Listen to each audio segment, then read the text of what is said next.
in the end, it's to make a better world. And my initial motivation was really coming from a background of working in environmental work, in fisheries and waste management, sustainability, areas that were involved with trying to make resources sustainably used in society, because we're facing a crisis environmentally, and I felt that crisis, that environmental crisis, was also linked to a number of other things. The mental health, community, values across society were all linked, and I couldn't see any other way of really addressing this problem than by finding a way of making some kind of meditation accessible to a mass audience, which is why I chose to have a go at doing that. So we'll go ahead with the rest of the talk. So, is mindfulness a force for change? I'm going to talk about, just break it up into a little narrative there. If we've got time for some questions, that would be good. But I haven't run through this, so I'm not sure exactly how long it will take. So the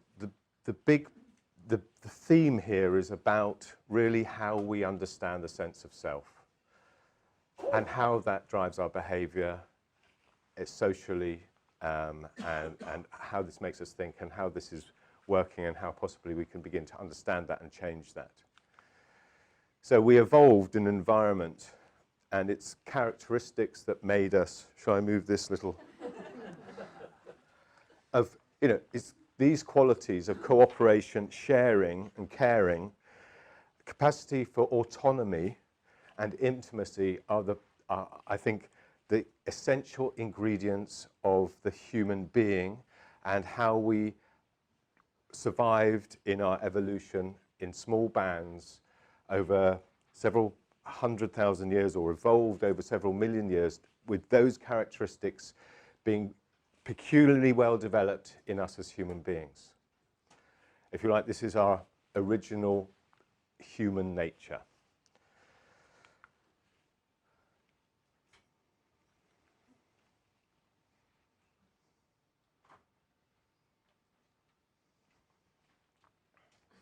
So life today is very different.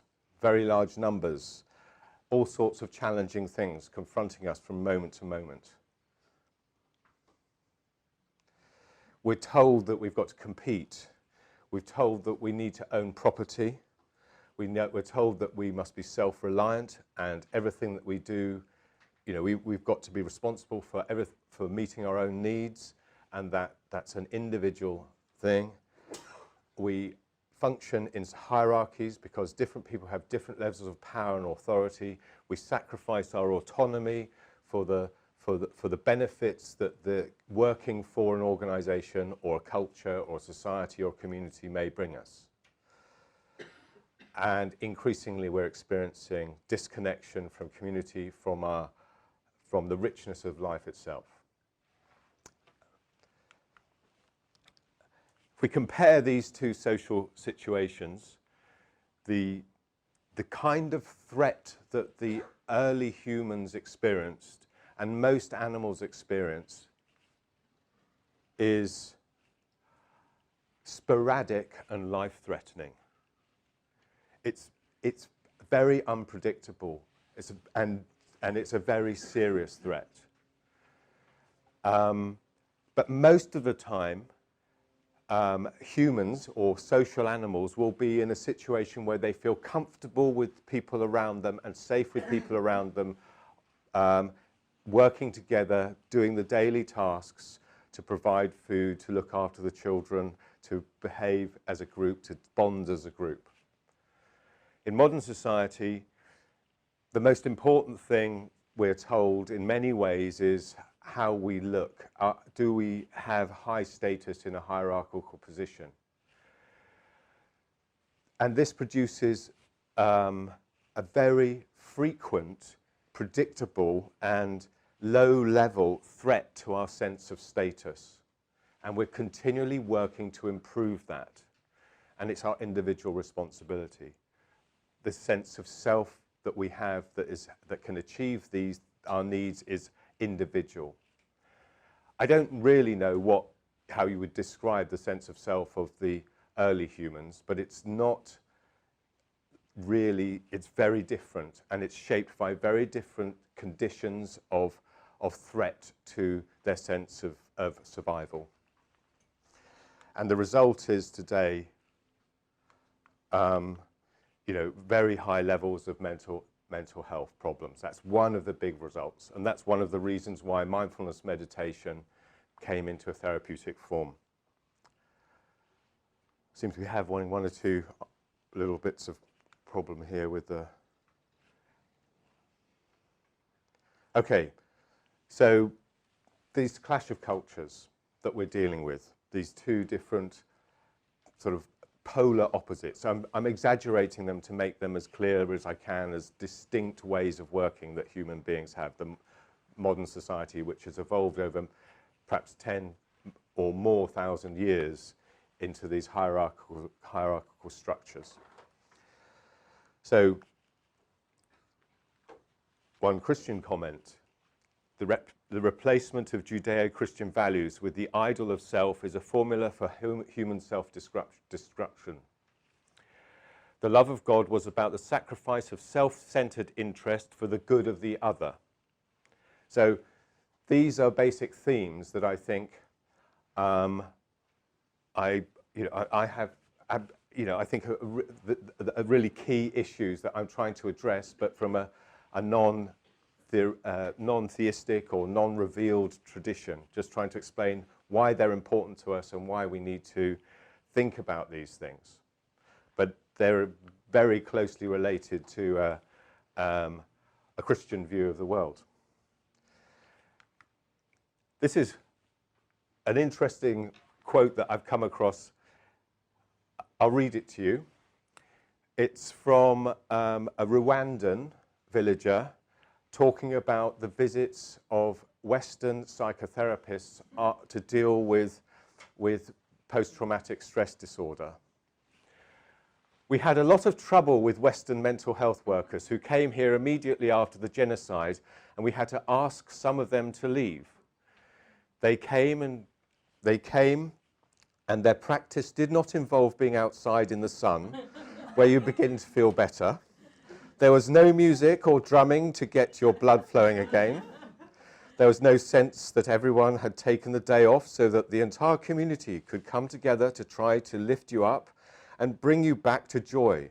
There was no acknowledgement of the depression as something invasive and external that could actually be cast out again.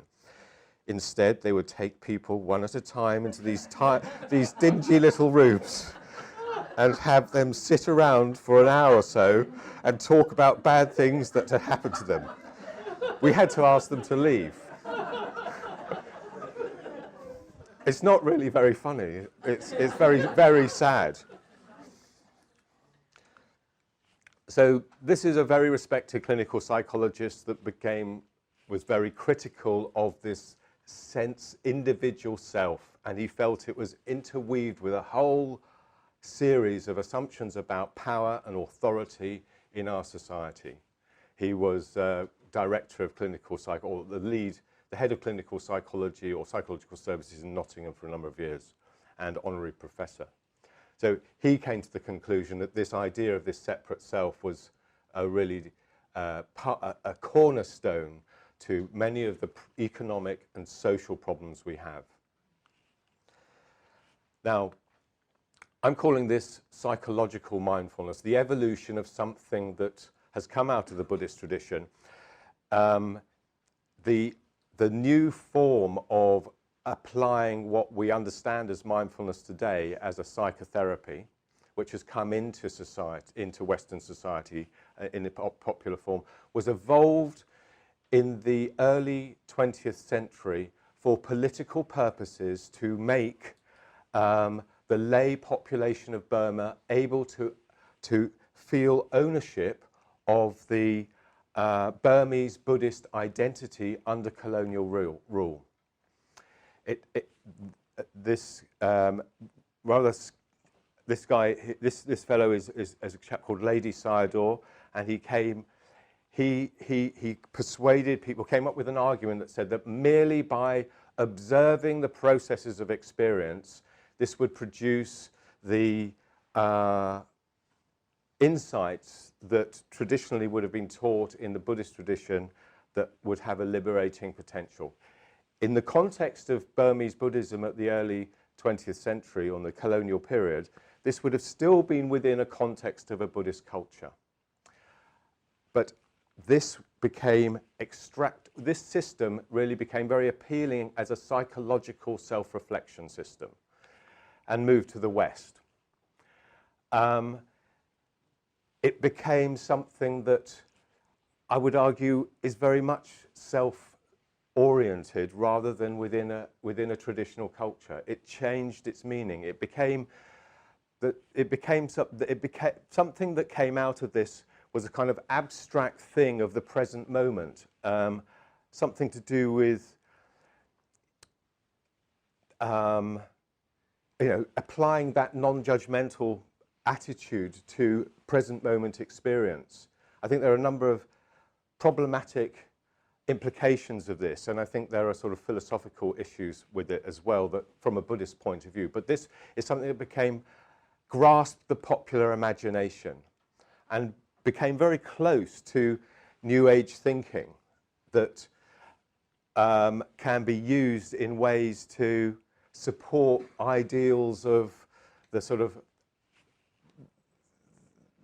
the beautiful life, the perfect life, all of these things in contemporary sort of materialistic culture. I've just found one magazine there called Self and Mindfulness, and it's argued that it's become something that is much more to do with the problems in society than actually solving the problems in society. Just the idea that meditation is not what you think. Okay, there may be something there, but it's a very catchy phrase. It's very easy to use that kind of phrase to say, well, that excludes critical thinking. We don't need to think critically about things. So there are problems in translating these this approach into the West. Now, the criticism is mounting. There was a Guardian article a couple of weeks ago, a book written by an American academic on these problems. He's pointing out that he feels that neoliberal mindfulness promotes an individualistic vision of human flourishing, enticing us to accept things as they are, mindfully enduring the ravages of capitalism. So where is this, how do we manage this idea of acceptance, present moment experience, and the need to actually do something when situations demand change? How do we do that? It's not just I don't think it's necessarily a problem specifically for mindfulness. I think this is, and what's emerging as a kind of a contemplative, secular contemplative tradition. I think it's the forces of conservatism in all traditions, as opposed to the need for change to satisfy the needs of humanity, have always been at work. It's finding a new modern expression for that in society, I believe. So what is the sort of psychological model? Oh, mindfulness practice in simple terms is just changing a reaction that's maladapted to functionally restoring the human nervous system, the human physiology. When people are under threat, or a sense of this constant threat, they're always overthinking, and this basically dissociates them from the physical experience. Or disconnects them from their emotion, their awareness of expressions of feelings and emotions in the body. Everything becomes trapped in a problem-solving matrix. It begins to be destructive to people when they start to use problem-solving to apply it to emotions, when emotions don't really work like that. And they get more and more subject to self-criticism and threat, or the threat of self-criticism from that. So by shifting attention from the thinking, problem-solving mind to just paying attention to the body-based experience, they're reversing that. And that a lot of the sort of current benefits of, the cognitive benefits of mindfulness are based on that on that principle. The argument is that that's just from the critical position of someone like Ron Purser, is that this is just helping us live life as functional units in society, not changing anything. I think it's more complicated than that. The fact is, mindfulness practice, mindfulness meditation in therapeutic programs does improve mood. It does help people with depression, for example. And there's good evidence that positive mood feeds back to positive behavior, pro-social behavior, and pro-social behavior, doing good things, makes you feel better. I mean, there's scientific evidence for that. So there's got to be some argument to say, well, how is that possibly on a mass level going to interact or affect wider society? And then could that have an effect on people itself? We just don't know. But there is a possibility that that could be happening. So it's not a black and white case. I've just look at some of the ways in which, the next section on some of the ways in which we can go deeper into looking at those questions about how mindfulness may work and how mindfulness has developed rapidly over the last few decades. In a traditional context, we have a well-structured social conditions where the lay community, the spiritual community and the contemplative are all kind of nested in a supportive relationship. And when we just take a practice out of the social context, it's kind of, how does it work socially? That's the question, and we are very much in that question at the moment. How, with mindfulness coming into society, how is that going to function in terms of community? How is that going to operate in a secular society? And what are the value environments that are part of that environment of practice? There's an explicit value system in a traditional society, but we don't have that. It's much less well defined. And so could that be affecting the way the actual mindfulness practice itself could be having an effect on people in society? Again, we don't have a question. We don't have an answer for that. So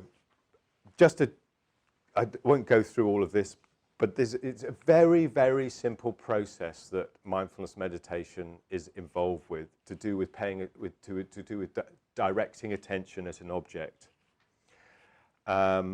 and how the mind wanders. And it's very similar to contemplative practices in all sorts of traditions with an object. It's just, generally speaking, the object in mindfulness meditation is a physical sensation, and often it's the sensations of the movement of the breath.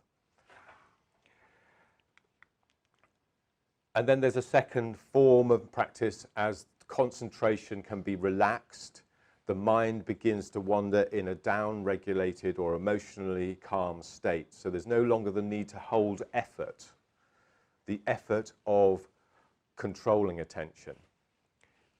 I believe it's important, the effort of maintaining the posture is very important at this stage, but it's a much more body-based experience. And this starts to process longer-term imprints, if you like, that are in the body of the sort of personality that are reflected in the body. And then this isn't strictly speaking, the final stages, strictly speaking, would come into modern mindfulness meditation. But when the narrative, the sense of thoughts begins to die down to a point at which a sense of separate self almost begins to disappear, there may be a field of warm feelings that the meditator remains aware of. But most of the time, people in our culture are not talking about that. And some academics or some commentators would describe that as a different aspect of meditation altogether. So I just want to list some of the kind of problems that may come depending on the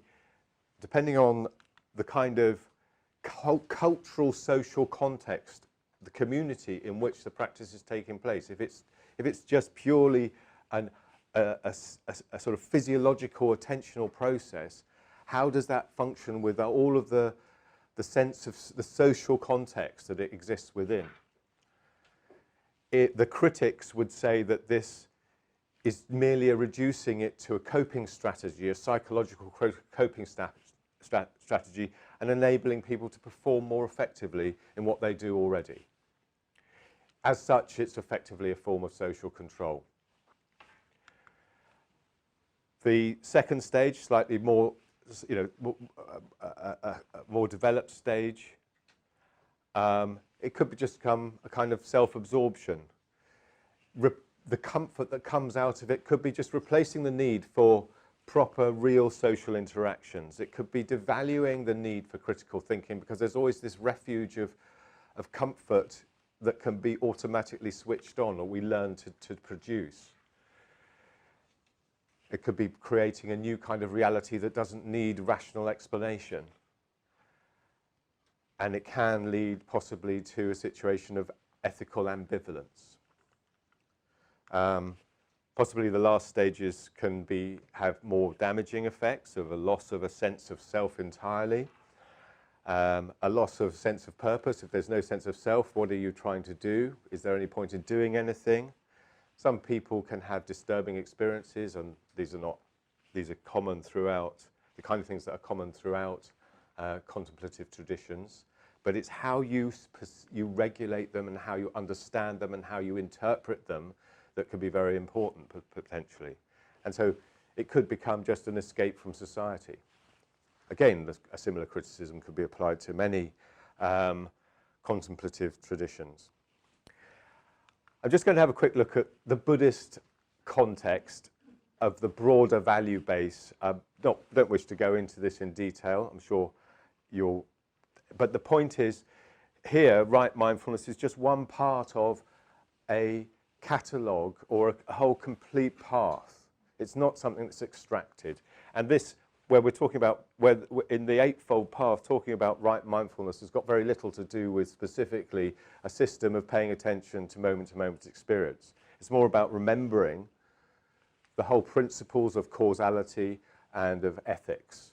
There's a framework of understanding that mindfulness is functioning in. I've called it here a law of action. You would have heard of karma, but it's the same thing. But the primary principle, I think, that's important is that acting with intention, understanding, and compassion brings good results. That's the law of karma from my point of view. If you can reverse it in other ways as well, you can reverse it to have its opposite. But that's primarily what it means to me. So what is this understanding? It's understanding that things do change. They're impermanent. That there is essentially this idea of a fixed sense of self as an illusion. It comes and goes, and it shifts into different ways according to who we identify with. And when we get trapped in that, that causes us problems. And that suffering is a constant in our experience. I've broken it down and translated three sort of traditional breakdowns of it into the actual experiential discomfort. The unwillingness that we want to hang on to how things are comfortably now. We don't want to face change. And the intrinsic instability of any situation, it's always about to change. At some point, there's uncertainty there, and that's uncomfortable for us. So, if you like, that's the understanding, and it's when we grasp those sense of, you might use an idea of, or it might be more accessible as the ego, and once it wants to grasp, when we grasp that, that produces suffering, and this is a natural behavior that we have, and then the natural response, the intelligent response, must be compassion for that suffering. There is really no other rational way of responding to that, because we're all in the same boat here, and we're all trying to deal with this problem. And then by understanding that, we begin to be and practicing removing our resistance, our criticism with the understanding. We can replace it with compassion. This becomes more of a a pattern that begins to feed something that is much more meaningful and profound and in our lives. So, mindfulness courses. This is the course that, the first one that developed. It was then, it was basically applied in a clinical environment, secular format, to manage pain and stress from chronic disease. And the big change happened, in my view, when the cognitive therapists were looking for a new method to treat depression.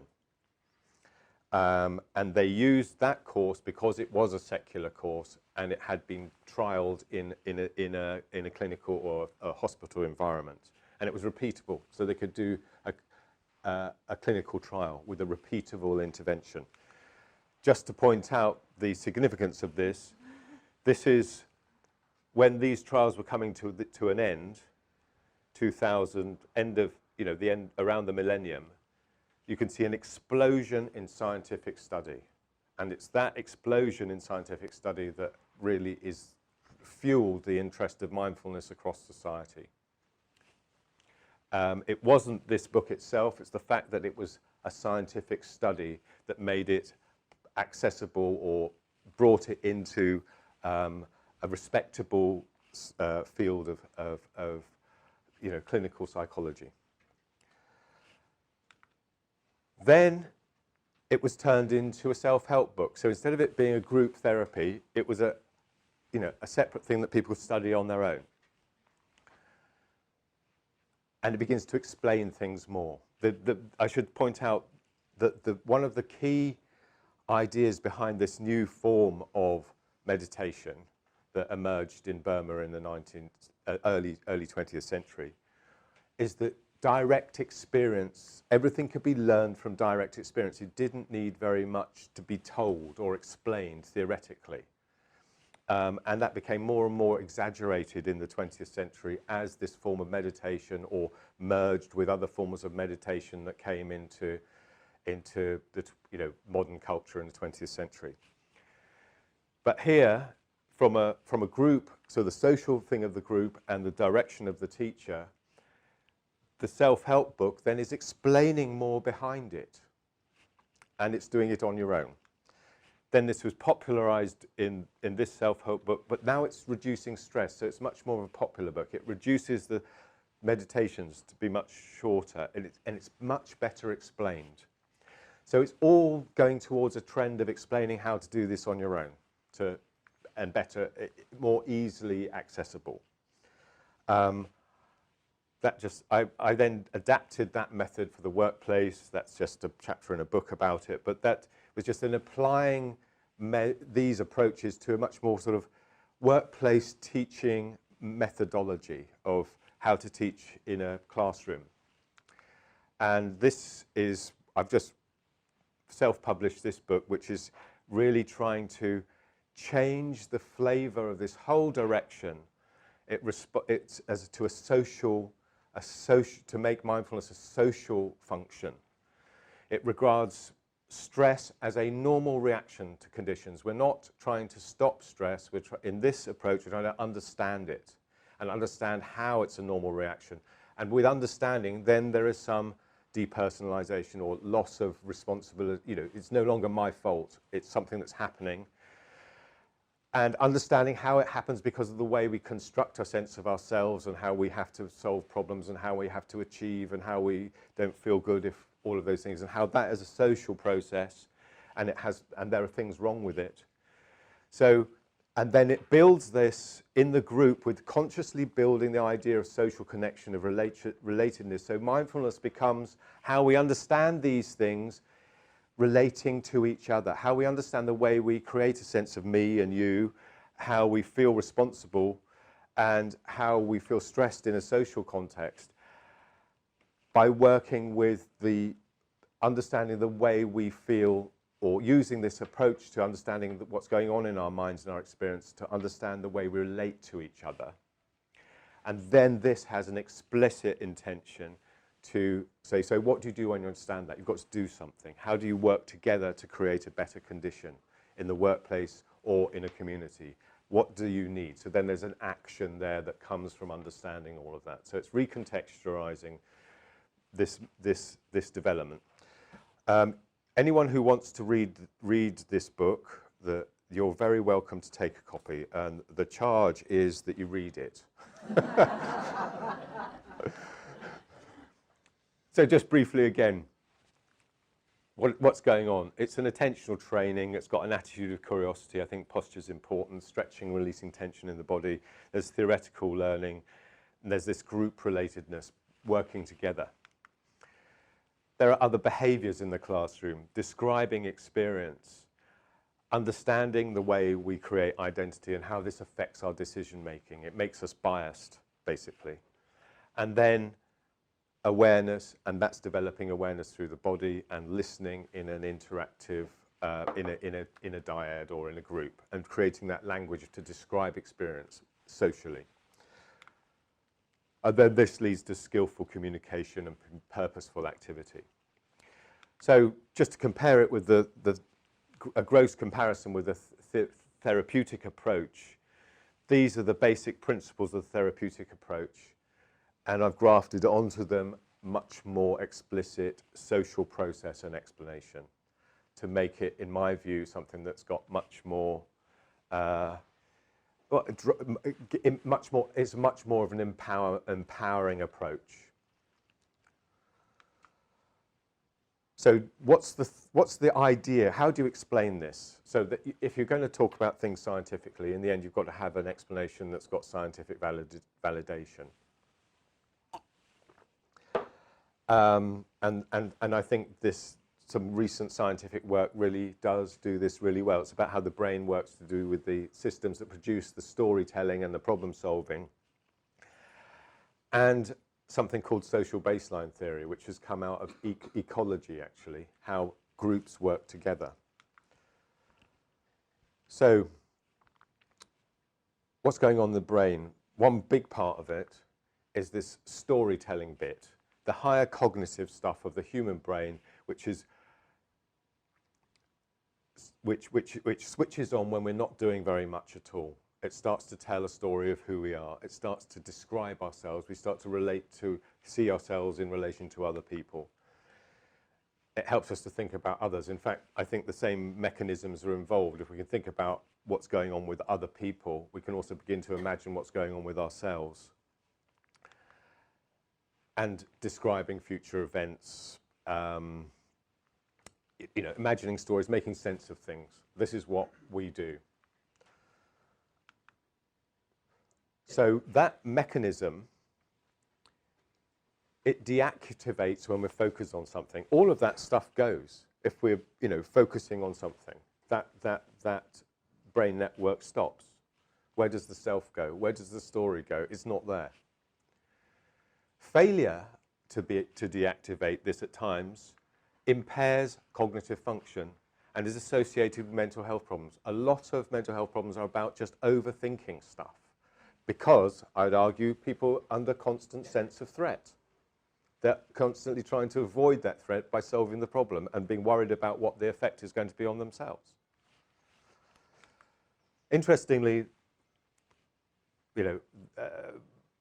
mindfulness meditation, I think this is specifically mindfulness meditation, but it doesn't really matter which type of contemplative practice it is that's using an object in a meditation object, reduces the rate, reduces the activity or the amount that this default mode networks is activated. So what I'm arguing is that this practice of mindfulness meditation is merely a corrective to the overactivity of the thinking mind that has been produced by modern society. It's not a thing, it's not a state, it's not a special characteristic. It's just something that we're learning to do because we need to do it under states of socially constructed chronic threat. Social baseline theory, it's based around the idea that we feel better in a group, and there are energetic advantages to that, and subjective experiential changes that take place. If you put someone in a brain scanner and you give them a threat of an electric shock, parts of the brain will light up that to do with pain. If you get them to hold the hand of a partner, the amount of activity in those areas of the brain is cut down by about half, simply by holding the hand. Now, that's a very similar response to the point of mindfulness meditation for chronic pain. What's more interesting about this is that when you swap the person that is in the brain scanner, so the person in the brain scanner is the person holding the hand, and their partner is getting the electric shock, or getting a threat of electric shock, their brain functions, mirrors the pain response in their brain to the pain response in the partner. So they're sharing the experience because they feel intimately connected. If you ask people to estimate the steepness of a hill, they'll estimate that hill far more steeply, or the estimate would be steeper than if they're with a friend. So the theory says that when it's basically, many hands make light work. When we have a group of people around us, we feel better emotionally, we feel we can work together for the collective good, and the work we do is purposeful and joyful. And if you like, these are the issues that we're dealing with. And if we can use mindfulness to support building of that, then it will be for change. If we don't, it's not going to do much good. That's just a summary of the idea of the construction of the self. I'll read it for you from the social baseline theory. Converging evidence suggests that altruism evolved in humans under conditions that promoted collaborative behavior.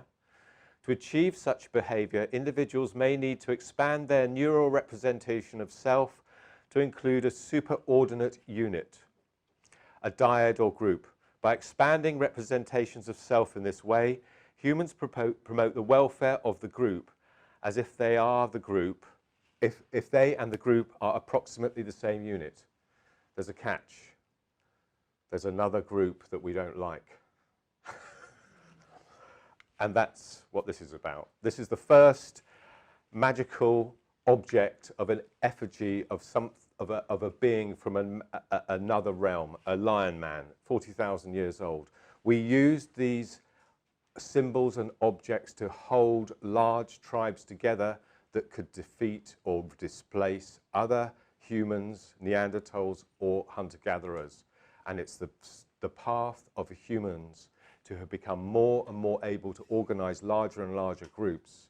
And so that's part of our, because we've got such complicated self-constructing storytelling nature, that we have this power, but how do we then work with different groups? It's the same as how do we work with different selves in a way in a competitive society. I haven't got the answer to you. I'll just make any questions.